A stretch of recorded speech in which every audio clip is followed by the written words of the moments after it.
Thank you so much for joining me today. Today, I'm going to be giving you 5 tips for reading. Now, please first understand, I'm essentially the village idiot. So these tips are some of the things that helped me out. I want you to begin reading and be successful so that you continue on. Tip number 1, self-awareness on your reading comprehension and aptitude on a given subject. We've got to know where we're starting. So I've got to be able to figure out, am I a middle school reading level, high school reading level, graduate reading level, etc. When in doubt, whatever your initial reaction is, lower it by 1.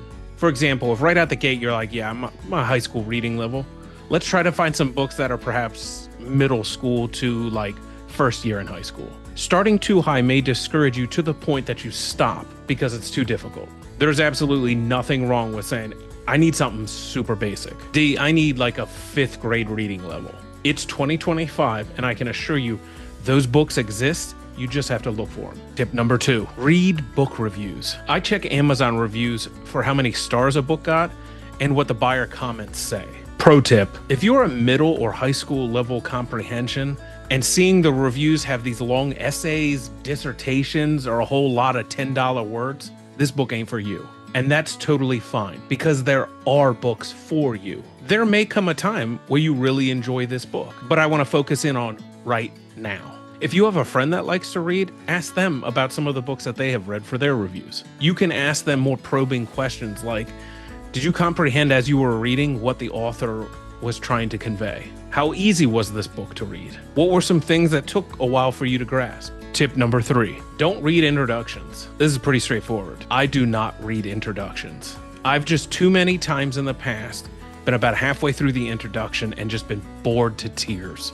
So I don't do it anymore. If the book is interesting and well written, I'll realize the gaps and I can just Google it. I don't want to start the first real chapter already thinking this is gonna suck. Since I started skipping the intros, I haven't had any issues. Tip number 4, don't muscle through books. My days of powering through a book I've lost interest on are done. I have a shelf in my personal library called the started but not finished shelf. I might come back to them one day, I might not. I want reading to be fun.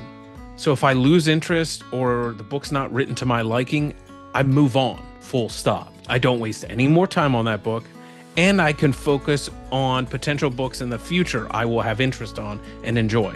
Now, just a quick disclaimer. I understand this sounds odd because it could mean that I'd be wasting money and you don't have the money to waste. That's totally reasonable. That's why the review process is so important. That's also why when you find an author that you really like, you hold on to them. For example, I read one Mike Aquilina book, loved it so much, I then started researching what other books did he write, and here we are 13 books later. Now, if money is tight, I would also recommend leveraging thriftbooks.com and goodreads.com. You can purchase good quality used books through them that are much cheaper. Tip number 5, mark your books. I use a Sharpie or a Post-it page marker. Now I do something that's kind of nerdy. I use the fat side of the marker to highlight keywords or phrases, and the thin side of the highlighter on the section the keyword is in. Nerd alert! That way, in the review process, my eyes go to the larger highlighting, but I can also see the full context. I use Post-it page markers for research purposes. Hopefully you can see this here. I use the Post-it page marker in my Catholic study Bible, so I know which crucial page to go to, and then while on that page, I'll have a highlighted section. It just makes things a lot easier. Also, just to bring it back to highlighting for a second, for me personally, highlighting helps me to retain information better. When I'm highlighting, I'm being much more intentional with the text. So it's kind of like reading it twice. It also helps when I read something very profound and I want to circle back to it later on. I don't have to reread the entire chapter or get super frustrated trying to find the sentence I was looking for. I hope you enjoyed this video, and I hope this video helps with your reading journey. If you're in the process of reading a book, leave in the comments below what you're working on. I hope you have a blessed day.